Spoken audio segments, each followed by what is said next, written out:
We appreciate your hospitality, and we're here because we're part of an organization of women leaders, and that's in Tel Aviv, and I attached 3 weeks of vacation, or 2.5 weeks of vacation to that, because I've not been to Israel before. And so it's been a wonderful, wonderful coming home for me.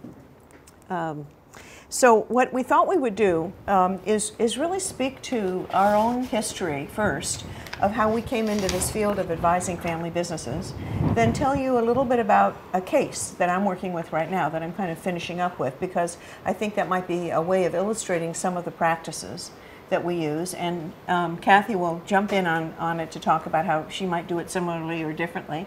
And then we'll talk about some of the principles that we have harvested from our practice over 30 or 40 years, similar to you, and then ask for your questions and thoughts and the challenges that you're facing in your practices that we might discuss. So that will be the plan for the day.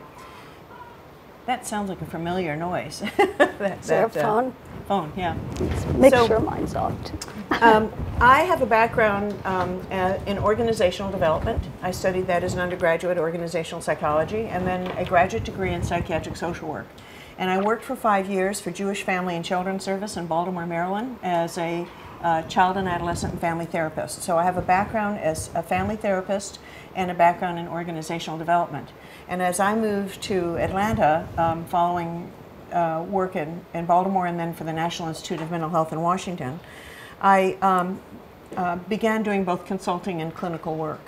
And in the early 80s, around 1983, 84, I began noticing that some of my consulting clients were family-owned businesses. I was working with small entrepreneurial firms through two chairmen of Coca-Cola, which is headquartered in Atlanta. So I worked with a whole range of sizes of companies in organizational development. But when I started working with this particular family business, case number one, if you will, I noticed that they were unique challenges and issues. And I said to myself, there must be a body of literature. This is, again, early 80s. There must be a body of literature about family businesses that could help address some of these unique challenges. And so I began looking for that. And at that time, Leon Danko's book and David Bork's books were the only books that were out. So I began integrating what I knew about family systems and organizational development, and began thinking about how do we understand this complex system from both of those points of view. So I found that it used all my cylinders, and that I loved the work. I loved thinking about this because it incorporated what I knew about families and organizations. And so I began specializing in that. And shortly thereafter, in the '86, the Family Firm Institute was founded. And Uzi, I don't know when you came into FFI, but anyway, when did you come to FFI? I joined 1996. Okay, so 10 years later from its founding. Yeah, and have you? 87. Yeah. So at that point, then I began collaborating with David Bork, and we created what is now known as the or was known shortly thereafter as the Aspen Family Business Group. We've had different members, so each of us has our own practices. I'm based in Scottsdale, Arizona. And we come together to create new knowledge. And so I brought a few books for your library here, but this is the first book we wrote in the late 1990s. 1900s, it feels like a That's where you've been. dealing civilization, yeah. On working with family businesses, and then we've written several since. And the purpose of that book was to provide a context from the behavioral sciences for families' advisors.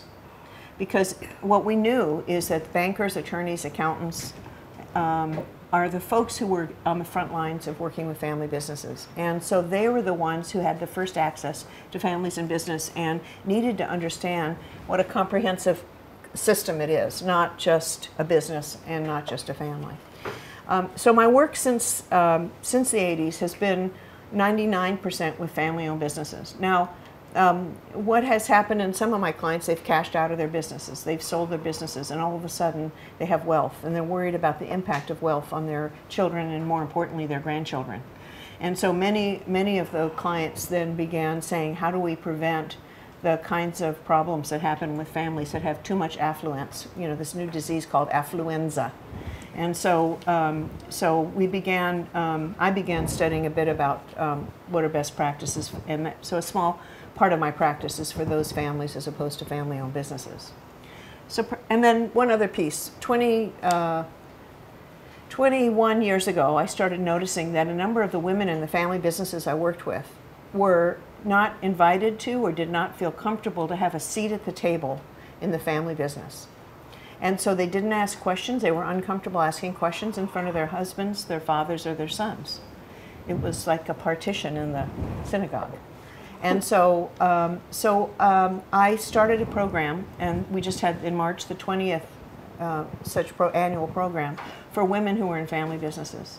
And this gives people an opportunity to talk to other women who are in the same exact situation. They may be the chairman of the board, they may be the CEO, they may be a sister-in-law or a daughter or a mother, but they all have a connection to the family business. And they have an opportunity to talk with others who are in that same situation and to upgrade their knowledge base and feel more comfortable and confident being at that table. So perhaps, Kathy, you can share a bit about your background. So when Lezlie put this on the agenda, she said, how did we come to the profession? I could not have predicted when I entered his attorney's office what I'd find from this stately 80-year-old gentleman who was the CEO and third generation of a very, very well-known, well-respected regional company. But when we were introduced, he was so distraught and pacing the room, and began to tell the story of the day before, when the assistant to his son, who was the successor and had been in place for about 7 years, announced to the entire management team that they had had an affair for 12 years and that he was breaking up, and that she basically told the company of the affair and of her anger.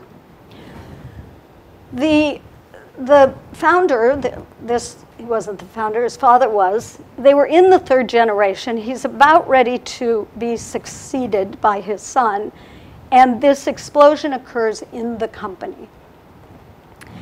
To make matters worse, the month before, this company, which was very well known in the States, had been awarded the highest honors for ethics in the region.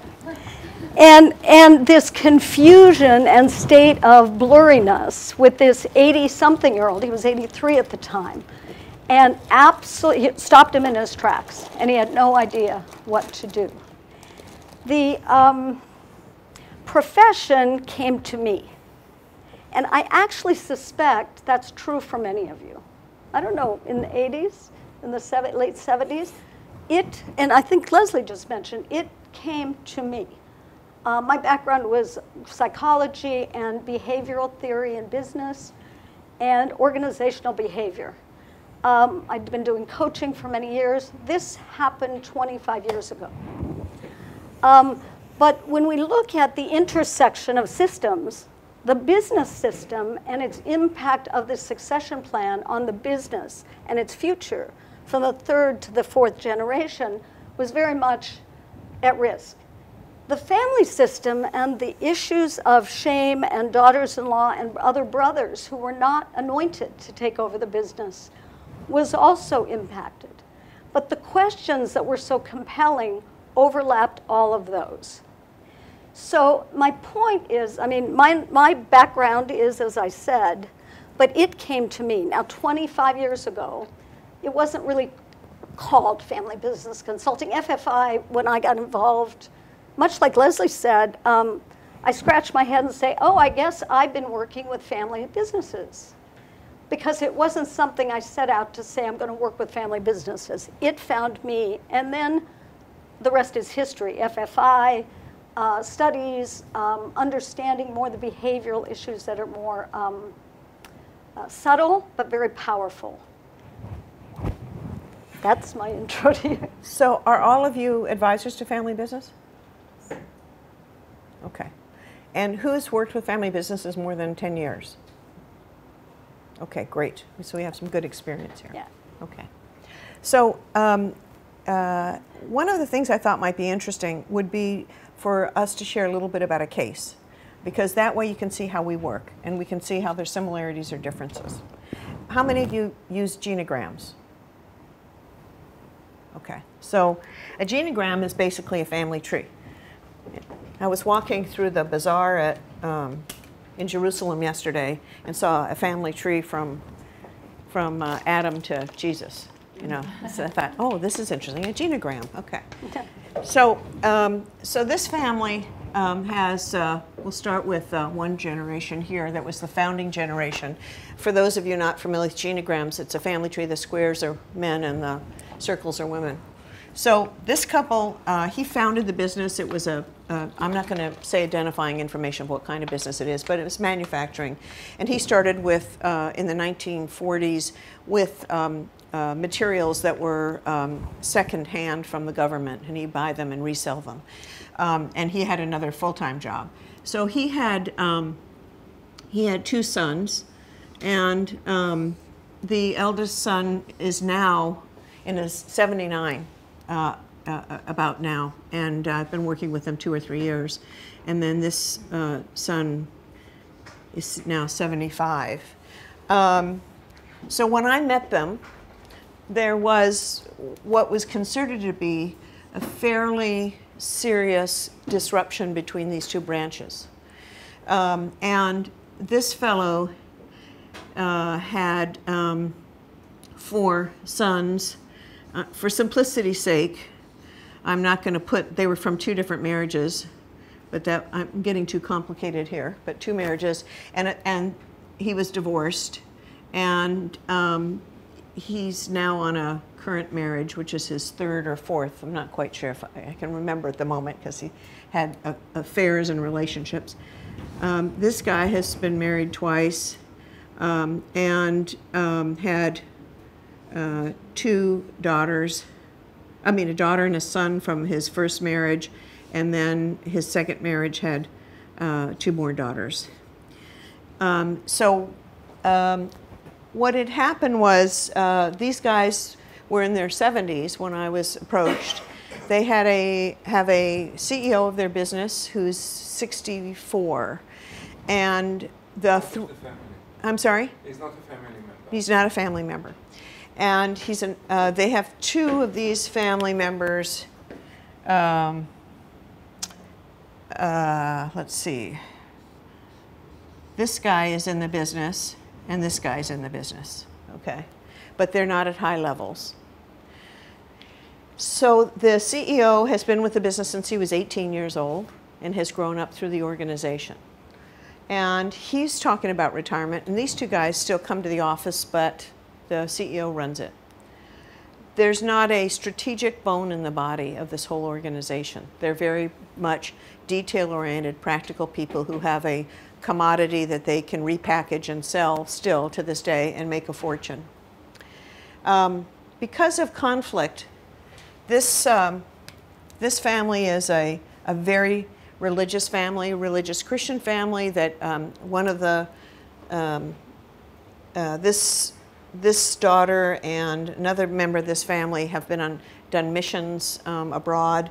They tithe 10% of their revenues every year, and they give 10% of their revenues to bonuses for employees, so they're very generous.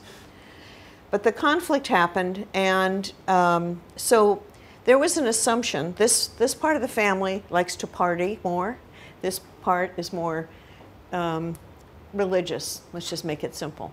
And so they were told, they had the impression that this side of the family was more interested in selling the business, and this side more interested in keeping the business for future generations.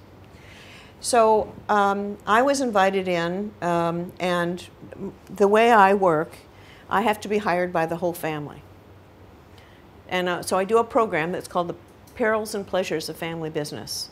And so for 4 or 5 hours, I talk about what are the 8 reasons family businesses fail, what are the 5 typical kinds of conflicts, what are the 10 characteristics of families that stay positively connected over multiple generations, and now what are the dozen best practices that we know 30 years later that help families in business. And during that time, I ask them to rate themselves on a scale. And as they're rating themselves on the scale, the light bulbs are going on. They have a context. We talk a little bit about the 2 circles, the family and the business being part of a system. We talk about the 3 roles. And all of a sudden, the family begins to have a context for understanding their experience. Because as you pointed out, a lot of advisors who haven't had experience, these concepts are enlightening. But for families who have not been to a family business seminar, they don't understand that their problems may be somewhat typical and that there are solutions to them. And in that process, one of the principles that's very important is that I'm established as a neutral, independent advisor. And even if I end up being hired by, you know, the patriarchs, they know that I'm listening to each and every one of them and that I'm neutral. And that is extraordinarily important in all cases, but particularly where there's conflict. And so that's part of the principle here. So once, in this case, things moved very quickly. In mid-December, I did this seminar. In late December, early January, I began doing the next phase, which is assessment. And I individually interview all of these people and spouses and kids who are 18 or 19 on up. Why do I interview the younger people? Because they're thinking about, are they going to be going into this business? And we need to understand that, because a lot of times this generation is saying, do I keep this for the younger generation or not? We don't know if they're interested or not. And so sometimes the kids don't want to be honest with their parents or grandparents because they don't want to disappoint them. And so I interview all of these folks, including in-laws. Now some people say, why are you involving the in-laws? Well, they sleep with the descendants and they have an influence on them.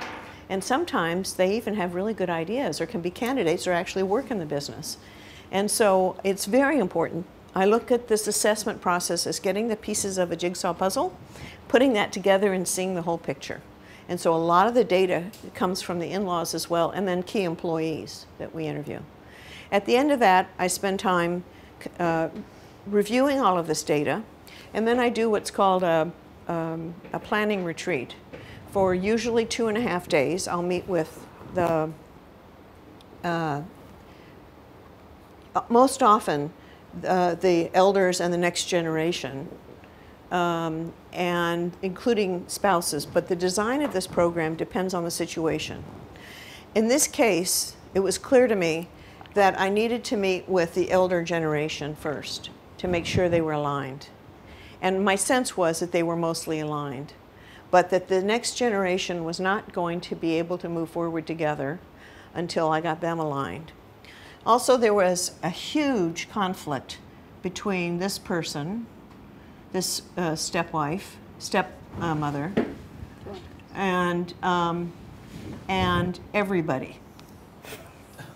Okay, she's a brilliant woman who does not have the patience for the people in this family, which is everyone, who don't have her level of knowledge. And she's very judgmental, and she has caused splits. And she has insulted these people so much that they said, we're not going to have anything to do with her. She's a major contributor to the split. And I knew that if she were to come to a meeting with everybody else, they wouldn't show up. Okay? So I met with these 3 first, and some of the work was just with these 2, but she was there, and sometimes she was out of the room. This was done at my house. So you met them separately or together? At this point, it was together, the 3 together, and sometimes by just the 2 of them. And we created a shared vision for the future. And as we talked through all of the issues about the future, they were 99% aligned. Now, the notion in their heads and those of their kids were that they had different goals. But as we did this process and explored it objectively, I knew from my interviews that they were very much aligned. They wanted to keep this business going for the future. Both sides? Both sides. And actually, all of these kids and in-laws. They all wanted to keep it going. So that was a surprise to everybody. It was a big surprise.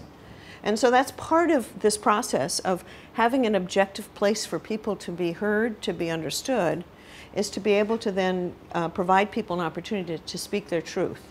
And in a neutral way, not saying what they think other people want to do, want to hear. So in this case, we created a shared vision. And the next step was a meeting with all the younger generation, 2 generations.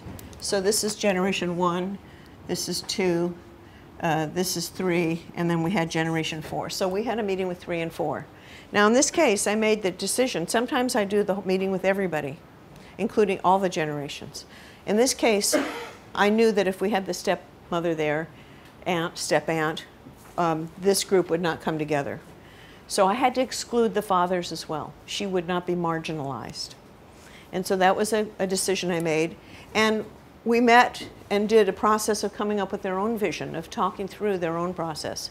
And I do an exercise called Letters to Self. I don't know if you've seen this exercise, but I have people project themselves into the future 7 years, 6 to 10 years, usually 7, and say to themselves, if everything were as wonderful as possible in my life, the family, and the business, what would it look like? And they write a description as if they're writing a letter from themselves in 2023 back to their 2016 self. And what this does is it obliterates the objections and the, oh, I can't do this because of that, and I can't do this because of that. It's writing the ideal as if it has already happened. And that creates new neural paths in our brain, okay? New paths of what we want to have happen. And we know that that happens the more you picture and write and think about a desired state, you begin to create a new path. So with that, in this case, they were really surprised as they talked. They were so surprised to hear how much they were aligned, how close their values were. Now, yeah, they drank more than this group, but this group liked to have a good time too. And it was very important to them to be charitable and to be helping their community and supporting their community. That was very important. And so, so it was much more aligned than we could imagine. We met in a very primitive kind of camp setting, and it leveled everything. And so out of that came their vision, and then we shared that and some goals to create a family council that would be a place. When we talk now about these 3 roles, one of my beliefs is that if you have a, What's red? so red, thank you. If you have each of these roles, so you have the family, and you have the ownership role, and you have the business role, that you need to have places for communication within for each of those roles or subsets. This is what we call the differentiation of the system. So here you have a management team in most companies that helps to make sure the left hand knows what the right hand's doing and is executing a vision and a plan. Here you have a board of directors in the best run businesses. And I don't know of the laws here in Israel, but in the US, you incorporate as a business as a LLC or a C Corp or S Corp, and you have different kinds of governance requirements. Most family businesses meet those requirements on paper, but don't really have a full board of directors that has governance and oversight representing the owners. And so one of the best practices is putting that in place. But then where do we have conversations as a family about the dreams about the future of the family and its assets? So many years ago, we created the concept of a family council. And so this is a place where families come together to talk about their vision for the future of the family and its assets. So we start with the concept of the family being our client, or the family and its businesses, its assets as our client, not so much the business. So, so here now, this family decided, yes, we would have a family council, and we would begin organizing it, and we created some committees for them to begin to organize it. And what we concluded was this would be a system that would be open to the elders later on, but they wanted to build their trust and their openness and their dialogue first. So then the work of this family council became education, became clarification of their vision and values, codifying these things into what we often call now a family constitution. And we begin to have a place where they can talk through issues. The next thing we did was to form a board of directors with 9 members, 5 independents. Okay, so these are people who had nothing to gain from this business, either as a family member, as an advisor, as an employee. These are totally independent, objective people. We had the CEO, so that's number 6. And then we had 3 family members. The 2 brothers stay on the board for now, and then 1 representative of the family council. And in this case, the family council opted to vote to elect that member. And it turns out in this case, it was Generation 4 member who was getting his MBA at Denver, who became the representative from the family to the board of directors. And he has worked very hard to keep up with his MBA education and have this wonderful laboratory to learn about family business and business. And then the family council had its own leadership. So they've been meeting now for 2 years and meeting quarterly and coming together, and then they bring the elders in for the social parts of the family council meeting, not necessarily for the educational, and they have them come and do what I call fireside chats, sitting by a fireplace and telling stories about the history of the family and the business, which they videotape and have for posterity, so they don't lose their history. So now the board is, we went through a process of putting together what are the priorities needed on the board, what are the competencies needed. We create a matrix and say what are the competencies we have and what are the ones we need. And then we did a search process and got amazing talent. We've got leaders of this industry. We have people who have the strategic thinking that this family business needed. We have people who are really good in governance and have had the experience of transitions in family business. So we've brought a lot of talent to help this board, and it's going warp speed. So that gives you a bit of an example of one case. You want to add some? How long is such a process? This process went on for about 2 years, 1.5 years, 2 years. And now we're on maintenance. So I'm no longer working with the board. That's up and running. I meet with the family council twice a year. And I'm available for consultation on the phone at all times or coming to visit because they're not in my town. So the board of directors is a full board. It's a fiduciary board, a legal board. A legal board. Mm-hmm. Yes, not an advisory board. Right. I just want to highlight Please. a few things. Again, it may be obvious. The way you start. Mm-hmm. You anchored very critically on your neutrality mm-hmm. and the buy-in of the family mm-hmm. and identifying who the client is. Mm-hmm. That beginning sets the stage for everything in it. So I just wanted to highlight that, but as you all probably know. The second is the family system, and you could be seen as a family systems advisor, is a set of subsystems. Right.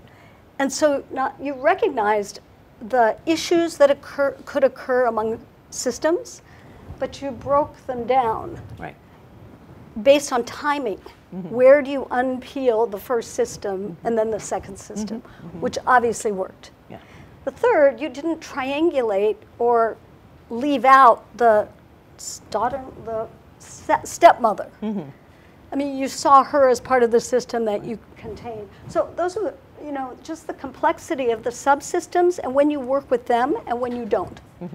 I just think of this, where you begin, how you see it, and where your intervention was. I just wanted to comment on it. And one of the things about beginning is a lot of advisors for example, attorneys or accountants, have a framework in their minds about starting at a certain point given a task. What I believe is it's an old social work principle, you have to start where the client is. Because I may see what can be and how they can develop and what are all the possibilities and all the work that needs to be done. But if we're not addressing their concerns, then they're going to say bye-bye. So there's a delicate balance between saying, here's what you need to do, and let's start with what's most important to you. And the objectivity that we bring gives them a context for and a description of what's possible. So they begin with an understanding of what are best practices by the first workshop, and then they understand we're starting with certain points where they have the need to begin. And so including the wicked old stepmother.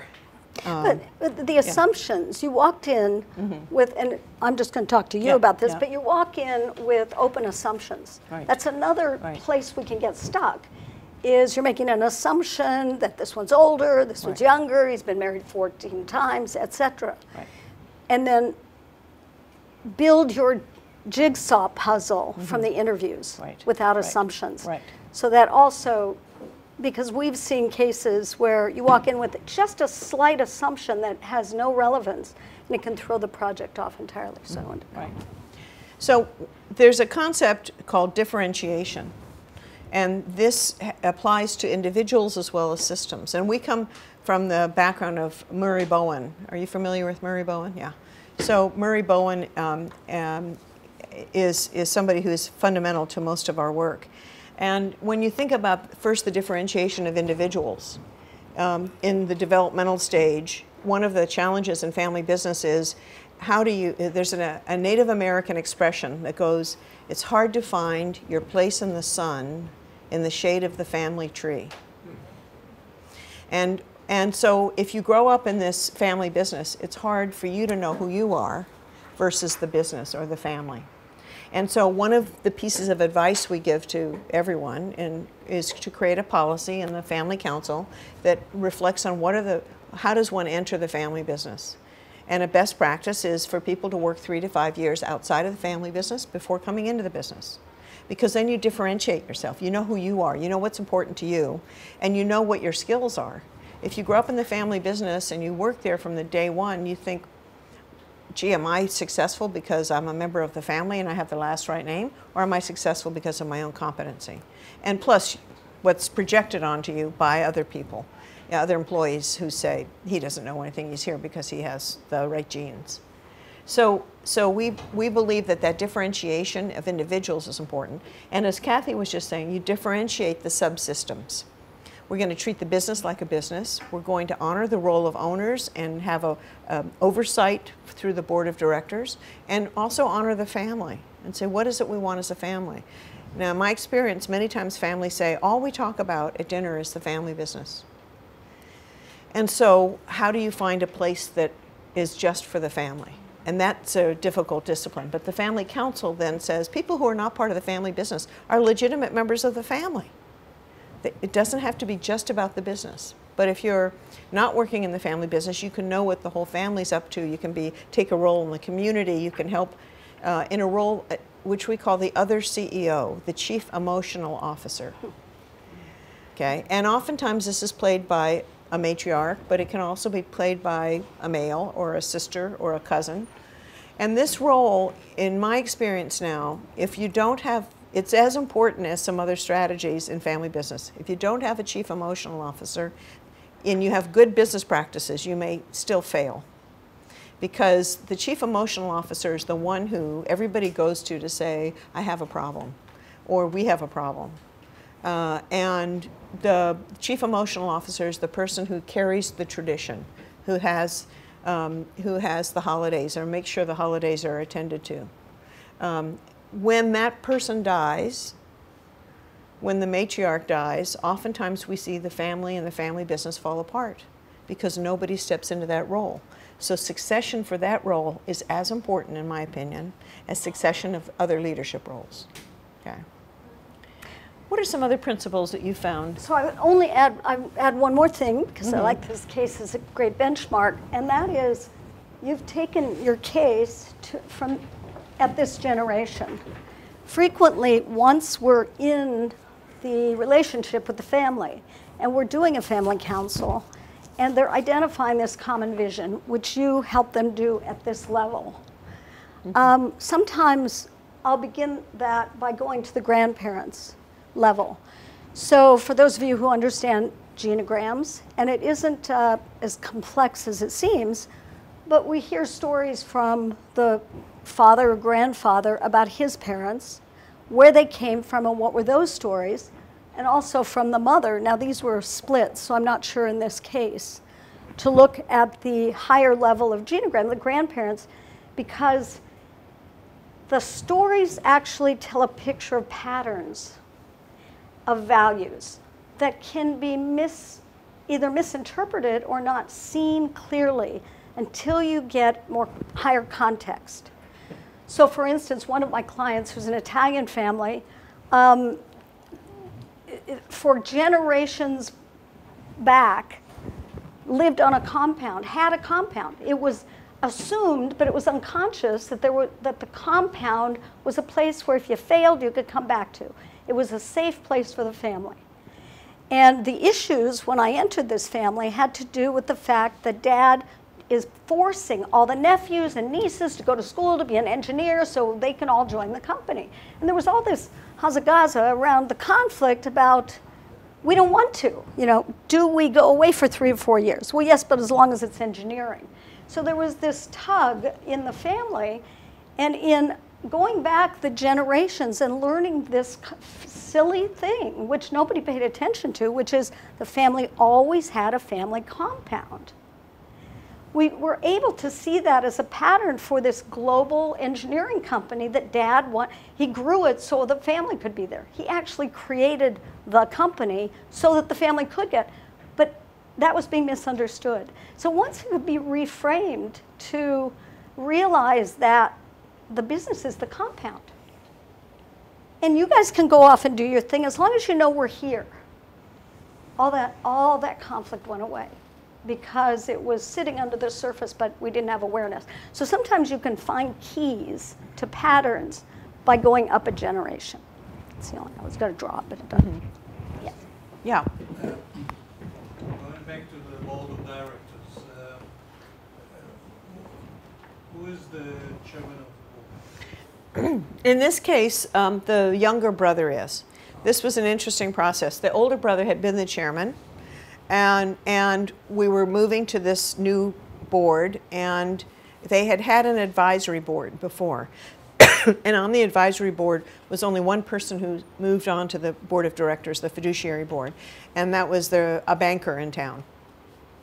And he was the one who nagged them incessantly to do some succession planning, and it took them years before they actually would do that.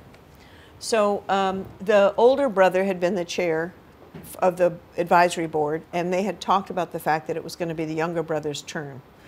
So he became the chairman. So it was a turn. Yes. Now, one of the interesting things was the younger brother had said, after a year, I will let go of this role in favor of having one of our independents. When the year was up, he wasn't ready. And I reminded him about it, and he said, oh yeah. And then he said, I don't think I'm ready. And so it wasn't worth pushing the issue, but he was holding back the board. And so part of what we did was we have a governance committee now. There are 3 committees that we had: a governance committee, a nominating and governance committee, an audit committee, and a compensation and human resources committee is how we structured it. And the governance committee was actually chaired by one of my former clients who happens now to be a governance expert and an advisor in the engineering world. And so he brought up the notion of a lead director. And in the U.S., the National Association of Corporate Directors is a very large professional association for people who are involved in governance, particularly for publicly owned companies. But we helped to start a few years back a program for family businesses. The lead director notion is if you have independents, that you might have one who serves as the lead of the independents, who sits by the side of the chairman. and helps to make sure that the chairman understands best practices, can serve to bring the viewpoint of the independent separately from the chairman, and that's what's happening now. So hopefully that will rotate. How much are you involved in the process of running in the board, this new board? I helped for the first year, and then after that I attended and listened and gave feedback, and then I met with during that year and after that year for a little while, I met with the independent directors at the end of the meeting every time, and we debriefed, and they wanted to know, for example, because I was the advisor who started all of this, how hard can they push? And so I could say, yes, go for it. They'll accept it. So that, yes, ma'am. Could you talk a little bit about ownership and shares and how that moves down throughout the succession, especially when there are aging issues or perhaps, like you said, someone who doesn't want to step down, how you work those through the board and the family council? Okay, so in this particular case, they had a voting trust. So all of the shares of all the voting shares were in trust, and there were 3 trustees. The 2 brothers and the CEO. That is the worst idea because at one point an offer came in to sell the business. And one brother wanted to sell, one brother wanted to keep, and that CEO was stuck in the middle. It was untenable. And so they learned through that experience and when I came in I said, you must stop that. And then we actually discussed the idea of whether to keep the voting trust or not. Because there were this brother has not given as many shares away. The other brother had. And another arm of what we did was the succession of ownership with this family. And we began looking at getting them to have some insurance because we have a very onerous estate tax.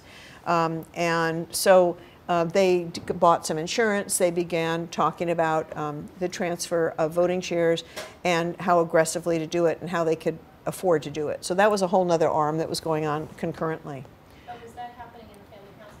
Or no, that was happening with the 2 brothers separately? and their group of advisors, yes. And so, so what we ended up doing was continuing the voting trust. And one of the reasons was because in getting a really good group of independent directors, in the US anyway, the litigation is huge. And so an independent director is not necessarily going to serve unless he or she has really good indemnification, directors and officers insurance, and thirdly, that they have an understanding, if they're really wise, about the level of conflict in the family.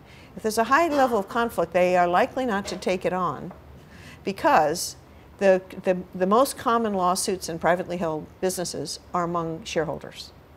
Suing each other, suing the board. And so that's the greatest risk. So in this case, he was given advice, they were given advice not only from me, but from the banker and some other folks, that they would be best served if they had a majority of independent directors, so the directors felt like they were not as at risk. And secondly, the notion of continuing the voting trust. And so what we did was, for that 3rd tiebreaker, the independent directors as a group serve as the tiebreaker. So if in fact the 2 brothers, and there are only a few issues like the sale of the business or a couple of other things where the voting trust would be making a decision, the 2 brothers were at odds, then the independents would be in the role then to make that decision. So the shares are being transferred to the next generation. And the 2 brothers had different philosophies about that. So they're gradually going down. Yes? Why would each one of the 2 brothers agree that in case of a dispute with him, the breaking tie group would be the independents? Where's the authority come from? Does the authority come from? Why would they be the ones that break the tie? Well, we established that in a legal agreement. So, I see, but so in the trust, the point yeah. is the essence of it. Why would they agree to that? Oh, why would they agree to it? Because they came to understand that to trust that these people have their best interest and are not going to side with either one, and that it wasn't reasonable to put that responsibility on an employee. Well, I see that's not really an employee, but it's less clear who's the best interest do they have. Right. Mm-hmm. They see themselves as representatives of the family ownership and the business. So that's their boss. Their bosses are the shareholders, the family shareholders, the independents. Who sets their fees? Who sets their fees? Well, now we have the compensation committee, but initially the family, the elders, in consultation with me, established the fees of the board. One of the problems where we've seen is that someone on top can stop the funds. And if he stops it, he breaks all the money. Right. So what you're saying is if the two owners who have the control decide that they don't want the board, they can fire the board or stop paying the fees. They don't need to fire the board. They can stop paying the fees. Yeah. I think that the ability to control the independence is important leverage for people to decide to have an independent board. Because a lot of times you'll find that family-owned businesses, in my experience, are very private and they don't want to share information, particularly financial information. And so getting to a point where they trust some independence to serve them requires them to know that if I don't like them, we have enough shares to vote to be able to get rid of them. When we build it, we normally say that I need more than one to stop the process. And I'm not once by saying I'm not signing a check, I can stop everything. Yeah. In this case, I don't. I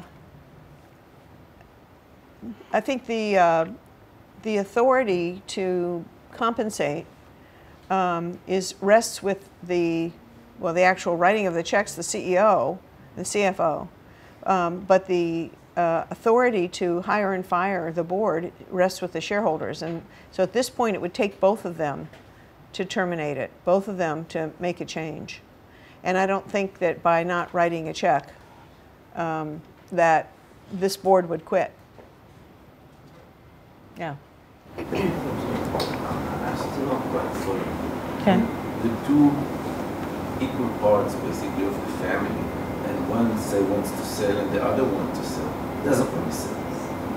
Then what's optimal for family ownership, or what do the independents have to say about that? Why do they know better than each one of the brothers?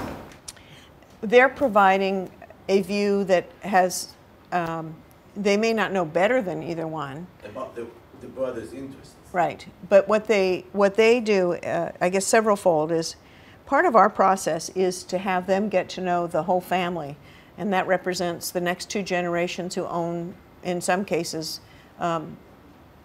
very few voting shares, but the bulk of the shares. And in that process, they get to understand what the interests are of the family as a whole, not just the voting shares and the elders. And so they work with the family on an ongoing basis to say what are your goals. So if the situation came up where an offer was on the table and there truly was a 50-50 split, then they would work, in my opinion, they would probably bring me back in to help with this, but they would work to see if they could negotiate a mutual agreement among the two parties. And I think the nice thing about this is getting the system in place before the crisis happens, while they're still aligned. But if the offer came along and they really saw it differently, I think they would figure out a way to help them work through it. Now, one option would be at that point that one side could buy out the other. One side could say, I want to keep the business, I'll buy it from you. And there are mechanisms for doing that.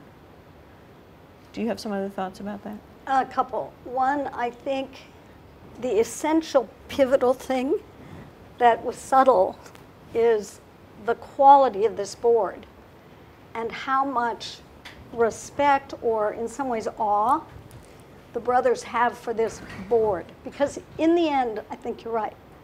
If you can easily run a scenario where somebody can pull rank or use money or create leverage. And what Leslie's trying to do is put a structure in place that minimizes the leverage, but I don't see it eliminated. But if they're in awe of this board, and the board has that level of respect and power, then there, I believe, can be a balance, a facilitation, if you will, where they say, I might be wrong. You know, they have to be able to question themselves. I want to sell because of these reasons, but maybe I ought to think of X. So I think it's a structure that's really quite effective if it could be. But I think the key is, do we have that triangulation in an equal footing, in equal balance? Because financially, it isn't, right? It's two brothers, they own the company, this and that. The only other thing I want to add is, many of you have probably had this experience where we're entering a family with issues, and the issues were created because of some estate planning that was done by the lawyers 7 years ago to save taxes. And I'm entering a picture where there's conflict, and the perception is that the conflict is with the people.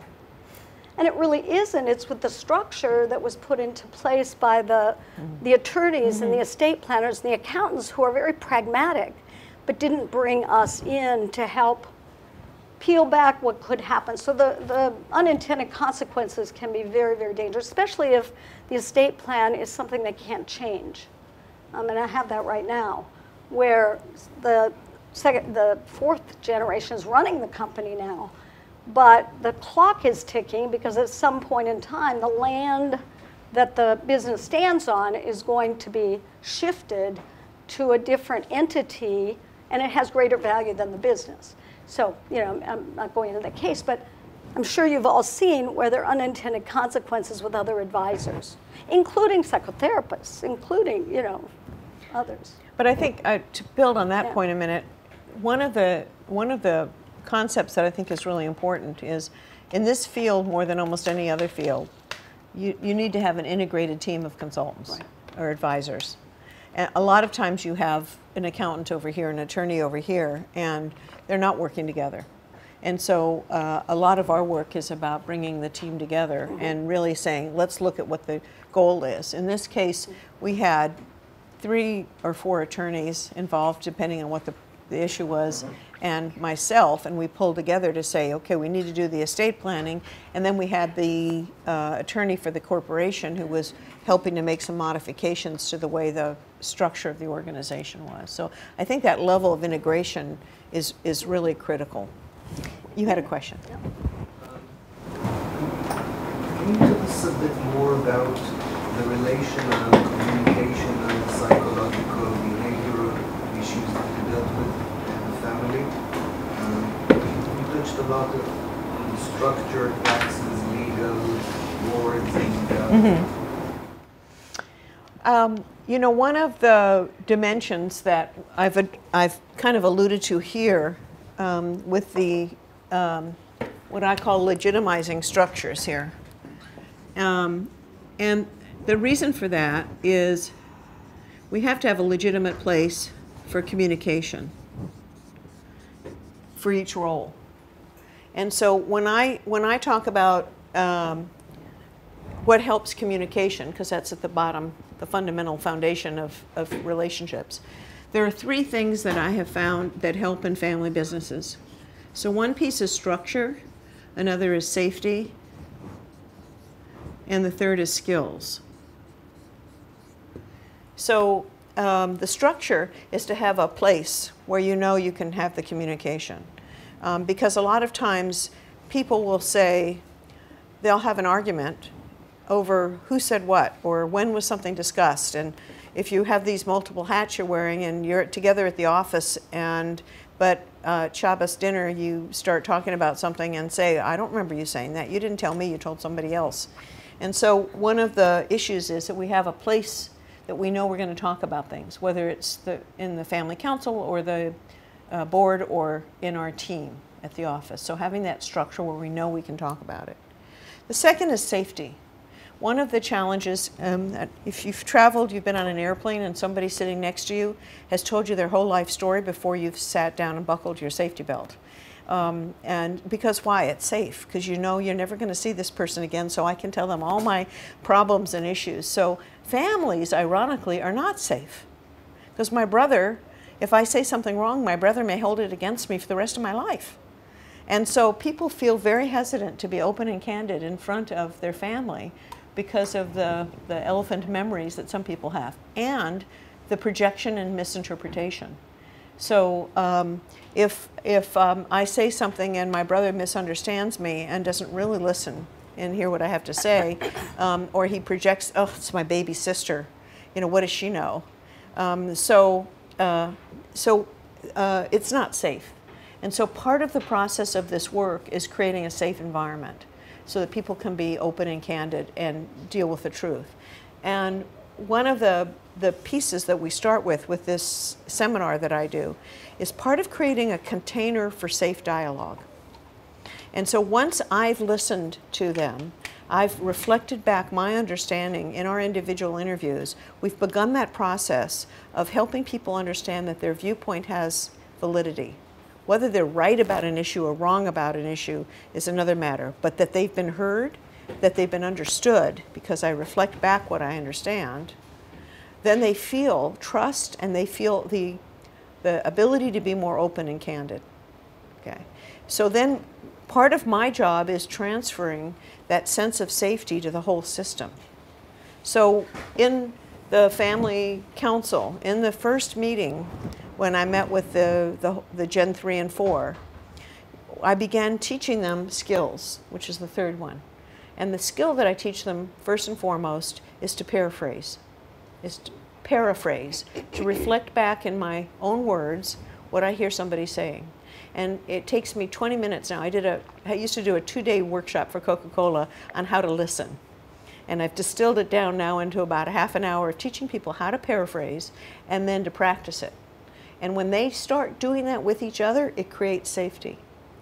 Because what's happening is they're seeing that their brother or their uncle or their aunt really can understand them. And so when that happens, it changes the climate. So when I first do a retreat, I teach just the paraphrasing, and then I have them practice. And I have them practice, and I very carefully structure who they're meeting with. And then give them who they're having in their little dyad first. And then in that dyad, then I give them a topic to talk about that helps them know that if they, for example, you know, what is my dream? Or what is something I would really like to have happen in my life? And when the person paraphrases their sibling saying what they want in their lives, all of a sudden it's like, oh, you understand me. And that changes things just a little bit, just enough that there's more openness. And when we have more openness, we develop trust. And with more trust, we develop more openness. And so, having that ability, the fundamental ability to have the communication and trust is the underlying foundation of the work that we do. And then as we go through that, Kathy mentioned the metaphor of an onion, peeling the layers of the onion. What I found is that in this process, there are landmines. Like here, you don't know where to step. And you have to be careful about that. And so my process of assessment and jigsaw puzzle putting together is trying to find out where those landmines are. Huh? And then working through that with them. And then being able to see, there are always topics that can't be talked about. There are always things hidden in the closet. And once we start working through one or two of those, and people find they don't blow up. That the family can talk about very important issues in this safe environment and things work out. So one of the things we've seen is that the families that stay positively connected over multiple generations are there to assist and support each other. That's one of the 10 characteristics. And one of the things that we see is that in almost all families, there's something that has happened that has created shame. Conflict history, shame. I've had 2 families where the patriarchs have gone to jail. And they're very upstanding. One was active in his temple. The other was an upstanding member of his church. These are different states, different places. But somehow or another, I ended up in a short amount of time having that experience. And as I looked at what happened to these guys, one was because he was in the road construction business and there was a lot of graft in the olden days, and they changed the regulations and rules about these things, and because he was an upstanding citizen, the government decided to use him as an example and prosecute him and say, we're not going to tolerate this anymore, and he went to jail. And his family was there for him. They didn't shame him. They supported him, even though he felt great shame and embarrassment. And so when he came out, he was reinstated as a full part of the family. The other guy had a tax issue that came up because of some things his brothers had done, and he didn't know about. But he was a CEO, so he was caught with his pants down, so to speak. So he ended up going to jail, and the family was there for him. And so one of the issues that happens is, how do we deal with those incidents? How do we work through them and talk through them? And once you have this safe container, then you begin to bring those up and deal with them. And you peel another layer of the onion. And many times there are issues, those are external issues, but sometimes there are issues between the family members. And 70% of the time, it's misunderstandings, where they all have the same goal, they all have the same motivation, they really have inherent love for each other, but they have had misunderstandings that have been not dealt with. And so I liken it to a garbage heap of interpersonal garbage. And so if I don't deal with an issue with you, I just sweep it under the rug. And then because of that, it's uncomfortable, so I don't deal with things, and that pile gets bigger and bigger till it becomes a wall between us. And so getting to the point where you can get through that dirt and say, you know what, I really do love you, you misunderstood me. Here's what I meant, and can we work through this and come up with tools that we can use in the future? And so those things come up, and as you work through the issues of the family business, in my way of practice, I work on handling the structural issues, and then as those issues come up, I deal with those dynamics. So we're working on both levels at the same time. Does that help? Okay. What would you add, Kathy? I would just add one thing. Isn't it nice? I get to poke into one little piece to tickle. It's fun. But there are times, what Leslie's talking about is this ideal process that actually connects people and engages. And every family is so complex, as you know. There are times when there really is a clinical issue with someone, or there is a conflict that we can't break through, and that the system isn't working. I mean, I have a client where I've done this, and I've done this, and I've done this, and I expect to get this, and I'm not.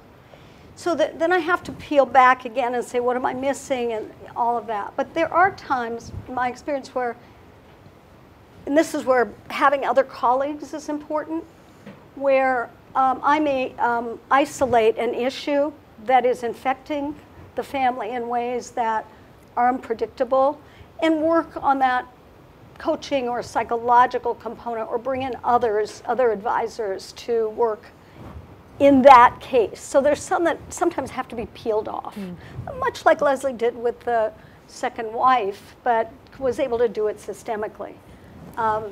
The issue that I brought up in my introduction, I thought it was juicy because it was really pretty juicy, because here the lawyer's inviting me in, so the real reason that they think they have to do this is fire the son.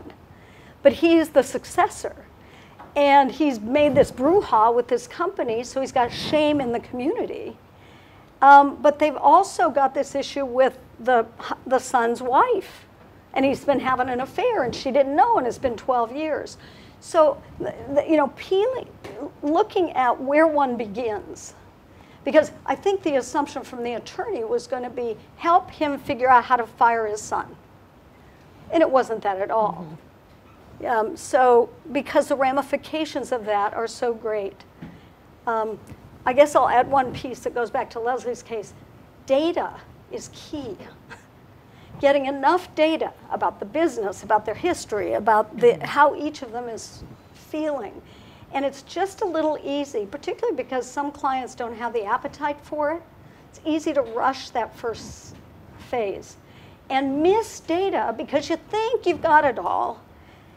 But it's often the stuff that, you know, if you just sit with it and then realize you need another piece of data, let yourselves get that data, even if you're doing it free for a while, but uncover what you have hunches about, because that data gathering phase could change everything about the way you start.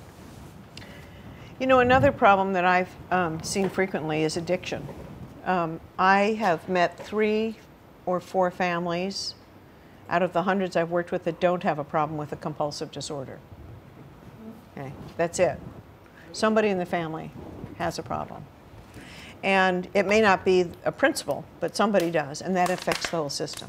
A very recent case last year, I walked in to do the seminar and the interviews, and the patriarch picks me up at the airport to drive me to their ranch an hour away, and he said, we have a different situation brewing. My son-in-law relapsed, and he's thrown the kids, and he's violent, and with the kids have left, the wife and kids have left the house, and so we need to deal with that. Well, I have a background in addiction as part of my practice, but I knew that we needed to get some backup help in the situation, and I got to the ranch, and I talked to the daughter-in-law, and I said, here, I have somebody who's really good at doing A, interventions, and B, who understands what treatment center is best in the US or in North America for each person. They keep up to date on where the best therapists are. And so I called them. This was a Friday. They said they couldn't be there Saturday. They would get there Sunday. On Sunday, one of them arrived and literally saved this young man's life because he was detoxing from alcohol addiction at that point, and he was seriously in detox, and he was about to have a heart attack. And so we got him into the hospital, got him stabilized, and then got him into treatment. And he's been very grateful since and has been a back productive member. But we modified what we were doing that weekend to do the interviews, but to fold in getting the help we needed for that person. So You mentioned affluenza. yes. And unfortunately, I'm seeing more and more because the kids that have so much wealth, and in the US, I mean, we're talking B families, not M families, but in a way where these kids really don't have an identity. They don't have that sense of individuation or differentiation that Lezlie mentioned. And I'm finding that to be really problematic right now from a psychological standpoint. What are they engaged with and what aren't they? And helping to guide them to find their own place becomes a much more interventionist part of my work right now, is really coaching them. I mean, I've worked with Leslie's client where she's doing the family stuff, and she says, can you coach these kids? You know, and we're really talking about building identities and careers that's more prevalent, and I'm surprised at how prevalent it is now. But we'll work with each other because my role may be X, and I need somebody who knows what we do to do Y, just to differentiate ourselves and how the client thinks of us. So I may call Lezlie in to do some family council work or to do an assessment on something where I'm doing the work with the family council. But I'm finding this next generation, at least in the US, and I hope you don't have this happening here to the same degree, but alcoholism, sort of job issues, but it's core to identity, and this next generation figuring out who they are. Family business consulting and coaching to one of the family members. Have I done that at the same time? Only in very specific sanctioned situations where the family says, yeah, you do it, I trust you, and they do. But I'm very cautious with that because I want to make sure who my client is doesn't get blurred. And to me, that's really sacrosanct. You know, it isn't just who's paying me, but who's really my customer, my client. So oftentimes it can be triangular. somebody will be jealous. Oh, she's coaching him. I want her to coach me. And I don't want to build any kind of a differentiation around the relationship I have with the family. So it's tricky. That's why I might do it for Leslie's client. She might for mine, if she were to do coaching. I do a great deal of coaching. In the case, again, of this kid who had the affair, I spent 3 years working with him. And he was retained in the company, and he's become a good successor, and the company's grown. But we had to deal with his affair and his wife and the family stuff, but it was part of my work. And that worked, because he didn't want to go out and find another person in it. Timing, one other thing, timing is key. When I'm doing what I'm doing, that can actually positively influence a system. If we're premature on an intervention, it can actually not be very effective. So I think we have to be really cautious about peeling the onion about what can I pull, what string can I pull at any one time that will have the best, most positive impact on the system, since we're always looking at systemic issues. One thing will always reverberate somewhere else. So paying attention to that, knowing where to go first. So what are some of the challenges you guys are facing with your practices? What are some of the issues that you're facing that we might talk about?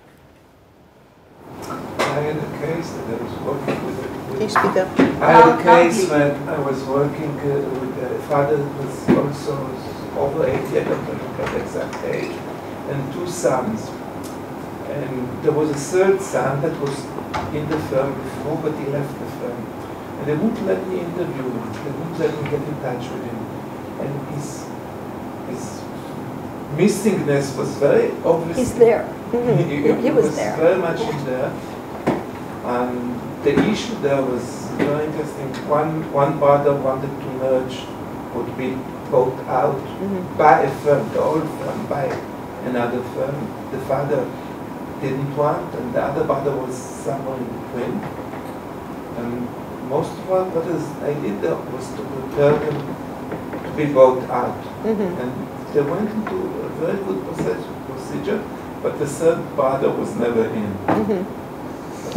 I don't know if you can, because you said your condition is to work with all the family. And I also tried to, but it didn't work out. So what I'm hearing you say is that you had a situation where there were 2 brothers and a father, and the father was in his 80s, and the 2 brothers that were in the business had a 3rd brother who had been there before but left. Was he an owner? No. No, okay. And so the issue for you was helping them figure out a way to be bought out that was constructive. We began by asking whether we want to be bought out. Right. In what terms? Do we want to be bought out or to have another sort of relationship with the bigger? They knew, and this was obvious, that they have to have some relationship with the bigger firm, or they had a very important role in this. I can't say in a certain aspect, and either they would be bought out or the role would be eliminated. Right. So by the market. Right. So they knew, they realized that they have to do it. Okay. So what I would do in a situation like that is to step back one level and to say, what is your vision for the future of the family and its business? And then to say, is there an element that has to do with the whole family that's separate from the business? And so if there is, then What do you mean an element? is there a component of their dream for the future that included the family as a whole? Including the 3rd brother. Right. So part of it is a lot of times people narrow the focus of the system to the business and the role of owner or employee, and they kind of forget about the role of the family. And so I broaden it to say, what is the dream about the family? And then in what way might you fold in the brother in a part of that? And if so, I mean, to me, it's a red flag if they say, we don't want you to meet him. It says there's some dynamic that I need to pay attention to. And I may not force the issue at this point, but I keep alert to hearing what is the meaning of that. And then is there another aspect of another component of the work that has to do with the family? And then if the process really is on the survival of the business then, and the survival requires you to either grow or be taken over, then how do we do that optimizes that, and who are the stakeholders in that process? And it may be the three of them. So I would do it differently. This is really cool. Yeah. I was going to say, oh, I wonder what she's going to say. Because you know, obviously with your interviews, and they don't want him involved, I believe that the client is saying that your customer is our business. Mm-hmm. It's the owners. Mm-hmm. So I believe you're entering the picture as a consultant to the ownership to help facilitate a discussion about next steps. I would have, in that context, I would have no problem just stating, here's who I'm working for. I'm doing it with a client now. Just so you all know, I'm working for the LLC, you know, for the corporate entity. But as long as everybody's understanding that's the context of my work. Now, you could have hunches and insinuations that there's more to it, but I wasn't hearing that in your example. So I wouldn't have any problem. However, if I did hear issues were arising because the sister-in-law is doing something with them, I would have to clarify for them for whom I'm working. You know, and I might actually say, no, I won't work with you, if what they're really saying and what they want me to do are two different things. So, you know, asking the deeper questions about, are they really wanting to pit one of the brothers against each other using the third one, which can happen, you know, and peeling back that data to understand what's really going on for them. Because if that's going on and they won't let me interview the other brother, I wouldn't take the case. But if they look pretty clear and it's time for them to sell out or do something, I would have absolutely no problem not interviewing the other brother. So it's it was just a different take. The process I use usually is I first meet with the owners, then I meet with the other relevant parties, other members of the family, and then I prepare a report to the owners, and we meet a few meetings. I suggest a few alternatives, we get certain conclusions, and the next thing for me is either to prepare an agreement, or after an agreement to prepare new articles for the company, and certain arrangements that can actually implement what we have agreed. Now, in certain cases, at this stage, there may be a kind of freeze that the owners may actually initiate. Usually it happens in such cases. These are not most of the cases, but some. It's usually when we touch critical decisions, like a founder has to start consider to step down and allow second generation to move in, or if we want to appoint a new board, like you mentioned, So then they are busy. They may go, for instance, to a convention, an exhibition is there. My secretary comes back to me again and says, you know, I cannot reach them. On the other hand, I get phone calls from other members trying to push me to go forward. Now, I'm stuck, you know, because, how pushy can I be? I mean, I cannot get into a conflict with the owners at this point because they may feel that someone is behind me, and this is not the case. So, the easiest thing is to say, okay, you come back to me when you feel that you want it. Usually it may be after an internal conflict has occurred, and it may be too late. What do you do in such situations? So in the U.S., a major issue for lawyers is having one person or one entity as a client. And so it becomes more complicated than us because we see the whole family and business as our client. And so that's part of that definition. Let's try and ignore the fact. Yeah. You're not a lawyer. Okay. And it's a right comment, but let's try to ignore the fact because I feel that the issue... Maybe I'll add, I remember that Alon once said in the lecture that it's mostly the first generation that holds back everything that happens, right? You said something, that if you could blame someone, it's the older generation. Well, I'm not to blame anyone. The idea here is it's a process. You can't drink the soup before you actually cook it. And if it's not cooked, you can't make any documents. But what you can do is tell the truth about what you see. Not enough. So, you need no, to it's talk not. to people. You have to do the process. In this case, though, I think you're asking, what do I do? You know, he's not responding. Yeah, this is what he says. Yeah. Right, he's not responding. What do I do? And the others are pressuring you to hurry up, and you're stuck in the middle. So you're in a triangle between the owner, the others, and you. And the question really is where to go. And in the scenario you described, doesn't matter whether you're a lawyer or whatever. My hunch is that everyone sees you as working for the owner. That the perception, if you were to ask and say, who do you think I'm working for? My hunch is, if I got it right, that they would say, you're working for him. So if I were getting stuck with him, meaning we couldn't move forward, your work is still with him.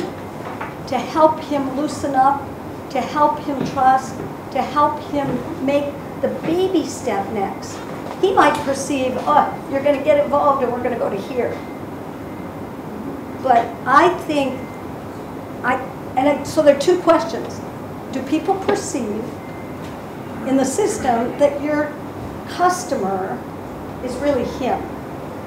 No, I think that... Does he believe both that? parties, it's not two parties, yes? Oh, yeah. The others are like if you... a lot. Yeah. But I think all the parties to this kind of process actually trust me. And they believe that I can bring them to their destination. However, the conflict in this certain case is with the owner. So, do you have a sense of his dynamic, what's going on with him? Why he's dragging his feet? I tell you, I mean, if you take this example, it's obvious that it's very difficult for him to swallow it. So, if during a meeting that we had, a few meetings, he said, yes, I want to move forward, I want to go with this process, I want to become now a chairman, and let's have my son be the CEO. Let us have a board of directors with some external directors. Yeah, we went through all of this, and he agreed to that. And it's actually his will. But at the end of the day, when we are trying to move forward, yes, even if I call these potential members of the board, I speak to them. They are waiting for a call, no call. Right? So that's where your question comes in, and that is, what is the underlying fear, anxiety, concern that we need to help him address in order for him to get off the stuck point? It should be very difficult to get me, but because at this point, he has many excuses, and you cannot just pop into his office and say, hello, I'm here, let's... But you start with it. You're taking what he says at face value. He has an internal conflict, right? When you're talking about the final product, that's an agreement. You sign. It's not only that, it's also the well-being of the entire system. And I think these are two issues. If we didn't start enough with internal conflicts, it's where the actions aren't matching the words. And when we're logical, it's curious. He says he wants it, we have agreement, but then you look at what's actually physically happening and it's not. Poses a question, what's going on for him?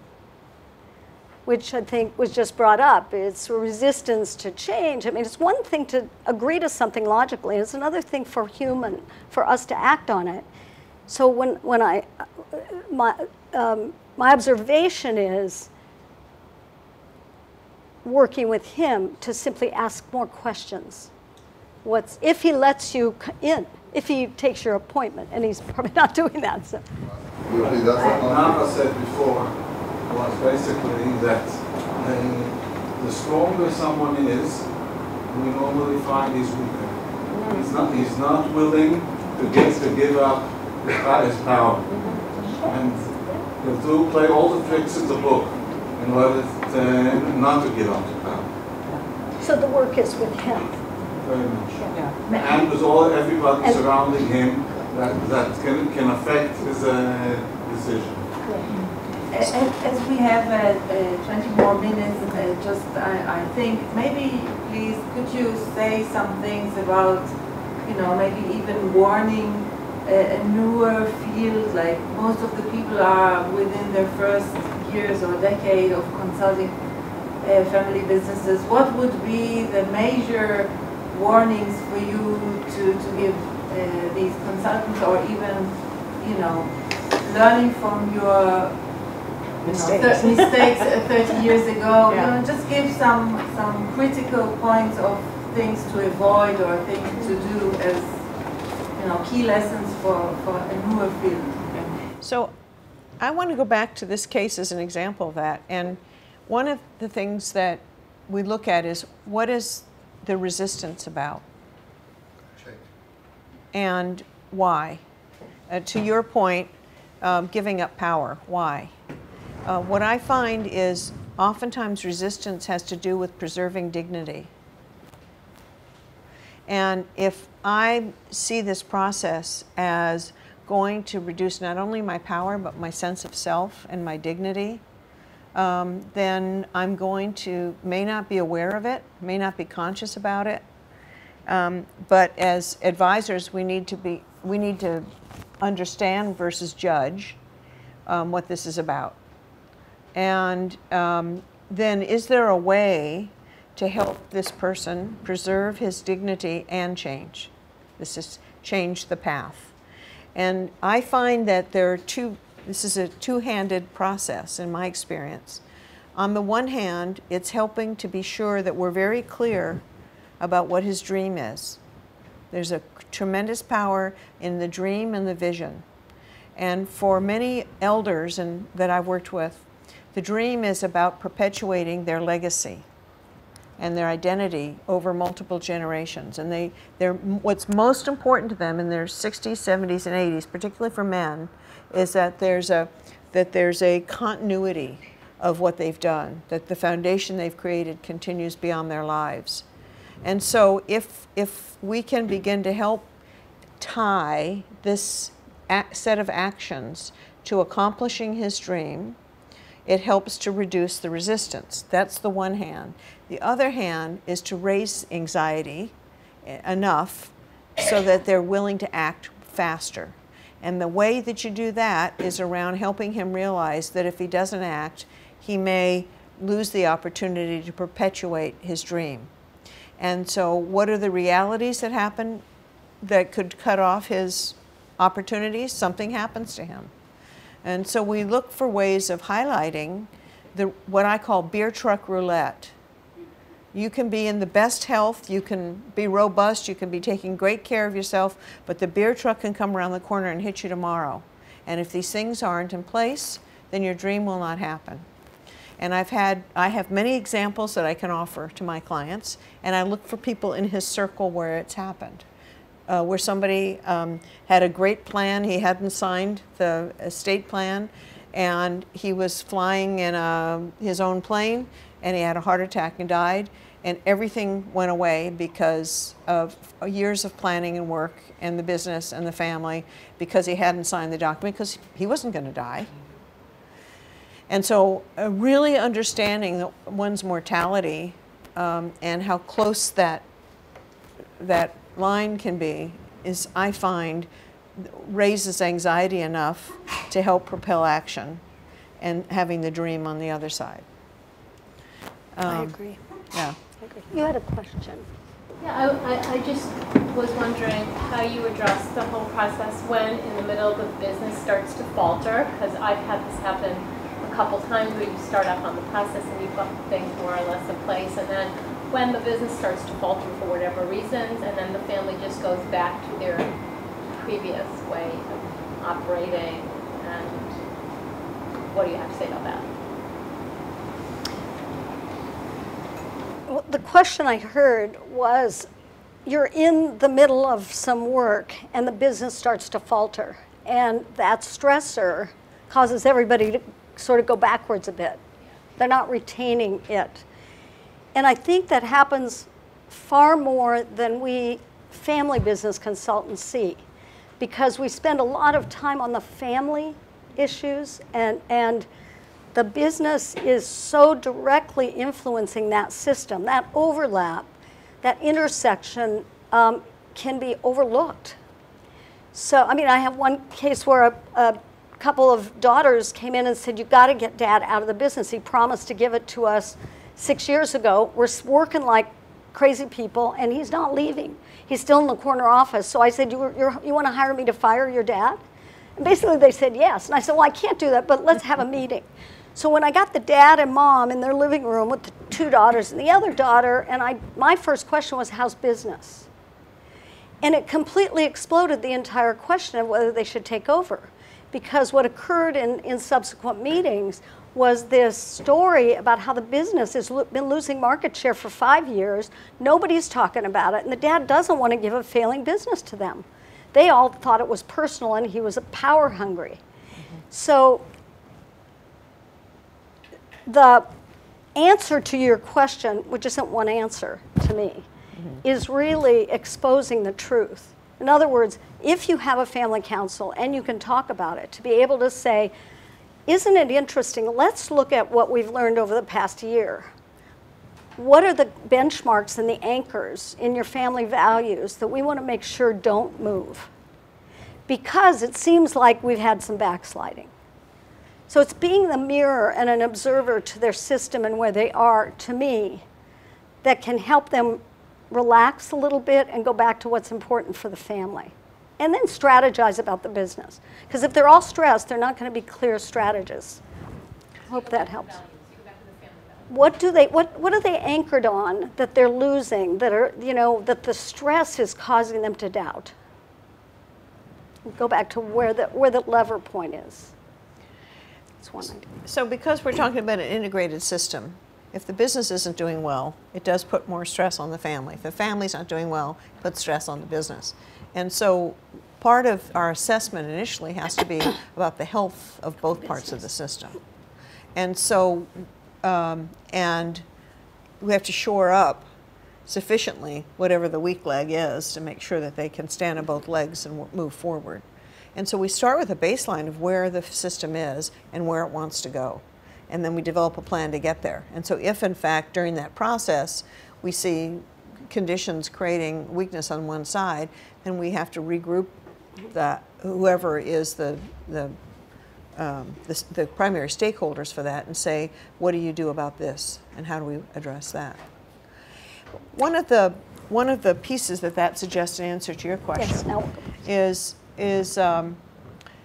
really not forgetting that this is an integrated system.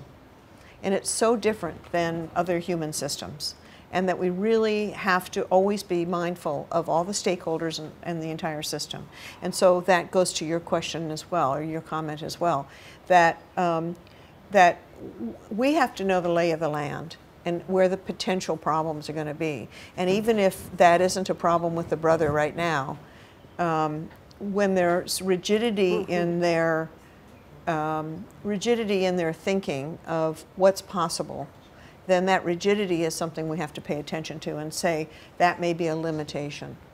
So I think thinking about the whole system is one of the important things.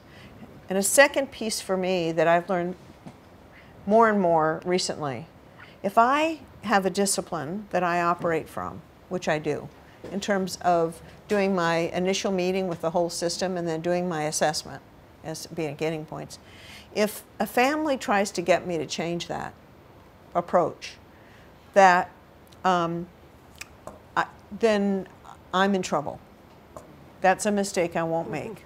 I mean, I've been called double jointed with flexibility in my practice, but this is there's some discipline that if I don't follow is going to cause me a problem. And 2 or 3 times I haven't gone through the process of starting with the seminar, and it's shot me in the foot, because what ends up happening is the people who weren't there ended up feeling like they weren't part of that initial process. They didn't have the same level of trust. They were shooting the process from outside because they hadn't been part of it. And so that happens frequently. So honoring, if you develop a system that works for you, being able to honor that and to trust that you have more understanding of what works in this field than your clients who have an experience of 1 or 2 family businesses where we may have hundreds. What's something you would? Totally agree. Yeah, it's really, we have to really stand tall and say, I won't take this, I will take this under these circumstances, the conditions. A couple things. I talked earlier about asking questions, tons of questions, even questions that you're surprised you're asking because your hunch takes you there.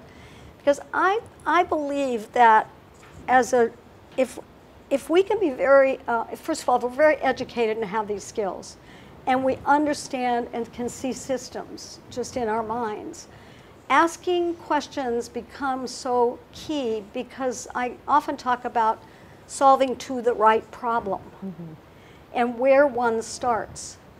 And because too often we can be solving to the wrong problem not knowing it. So we can begin in a different place, or we can say yes to something that we maybe shouldn't. And I'm not as good with examples as Lezlie. But asking questions and your inquiry is going to help you solve to the right problem. They may say, get Dad out of the corner office.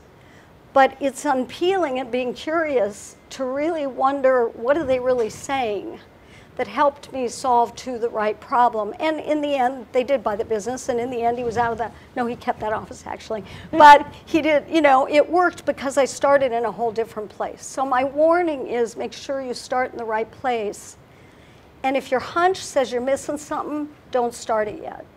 Go back to another layer of questioning. 2 others, and we'll see. One is, and I mentioned it earlier, watch the walk, not the talk. You can be so easily manipulated by stories and anger and emotion. I mean, with one client, I basically realized that's just a distraction. So I made the announcement in this family meeting that I said, guys, here's where we're going at this meeting, but I just want you to know, every time somebody says these things, I don't really care. I just want to know what we're doing. So it took a smoke screen. I didn't realize that there was this big smoke screen. So it removed the smoke screen from them so they were actually more exposed. But it was a safe enough environment where we could say, oh, yeah. And I parked the stuff. I said, so you've got a problem with this. I parked it on the wall. Then I came back to, how are we going to act? And it was the same thing in my assessment. If I got conflicted by all the emotion in this really emotional system, I was not reading it well. So I decided to ignore the emotion and just look at what people did. And it helped me say, they keep showing up at the table. They say they're not going to, and they have this, but they keep showing up. So it helped me really see what their commitment was. So the walk and the talk, the walk becomes more important than the talk. The third is our own family of origin. Good point. It is so key that we do our own work. In fact, I say to people, if I like you or don't like you, I'm sort of screwed. You know, I have to be really not care. I mean, pretty objective when I walk in a system. Or I stop and call Lezlie or call a colleague and say, what am I missing in my issues? What am I bringing to the table? A colleague, the greatest compliment she paid me, she said, you're really sort of like a seamless mirror. And I think we have to be that. Because if we have a seam or an opinion or we're attracted to somebody or we're mad at somebody, we lose that objectivity, and it's subtle. And I've been doing this almost 40 years, and I still get hooked by that. So these are lessons I give myself every day, and they're very tricky. So yeah, I think that objectivity is absolutely crucial, and using our barometers as well as our eyes and ears, because a lot of times if you do this work long enough, you operate at an intuitive level, because you start seeing things and you react, or you have a hunch, and it really is just a fast processing system. And so, but we need to have our heads catch up with our gut sometimes. So it's a matter of paying attention to that, having that as a hypothesis, and then tracking it. And yes, back. I just wanted to add, Kathy, I think that's both of you, I think that's such an important point. And what I find is that most of the advisors haven't done their own work about their attitudes around money and their family of origin. And so then sometimes we get baited and we get caught and we get jealous and we get envious, and we aren't tracking that that's about us, and we really need to, and there aren't avenues really for advisors for the most part to be able to explore their family of origin issues around money. So I think that's crucially important. You know, I'd like to say how Kathy and I actually came together to be good friends and colleagues. And Kathy came to me at the Family Firm Institute one day and said, you know, as women, I've had male partners in the Aspen Family Business Group, and early in this field we were mostly male. And Kathy came to me and said, you know, it would be nice if we had a study group with women who are advisors. And so we created what came to be known as the Golden Geese. There were 5 of us women, and we met twice a year. And we created a support system. Now, with my male partners, I have another support system, my brothers, and I'm the youngest and I'm a daughter, and I have 2 older brothers. In my Aspen group, I've recreated the same system. I have brothers, older brothers in them. So this created another system, another support system, where we have FFI, we have the psychosocial dynamics of family business as another group that meets, and then we did this for a period of time. And so we created a system that supports us in doing our work and in continuing to learn together. And so we've disbanded that, but we still do it informally. And I think that's, yeah. I listen to it too. Yeah, we can tell, we can, yeah. I'm here too. And Can you please say something about the brochures that you brought okay. with you? Besides the handouts, I brought a few copies of this. It's a program that my colleagues in the Aspen group and I are doing in August in Oregon, which is a beautiful part of the U.S. On the coast. It's just a long weekend, and but it's for advisors that come from whatever profession to meet with us for about 3 days to really think about your practice, to develop many of the skills and insights and perspective on your practice. It's going to be a small group. It'll be limited to a group about this size, but working very intimately together. 25 people, I think we limited it to. Can I just add one thing on this? The knowing what our family, do your own genograms. Yeah, yeah. Do your own genograms and team up. I mean, I'm an adjunct in the University of Denver in their psychology program. They get PhD psych students. And I was shocked, I teach organization behavior, but I was shocked to realize that they're going to become therapists, and none of them have tracked their families of origin with a genogram and look at patterns.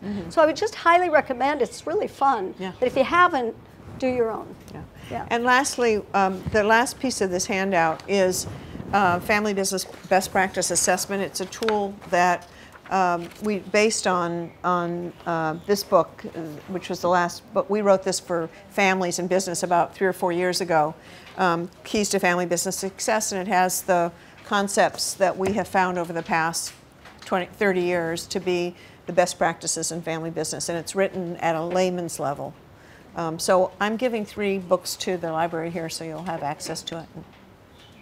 And Lezlie, thank you for including me. My pleasure. It's For been this. fun. We were both at the conference, so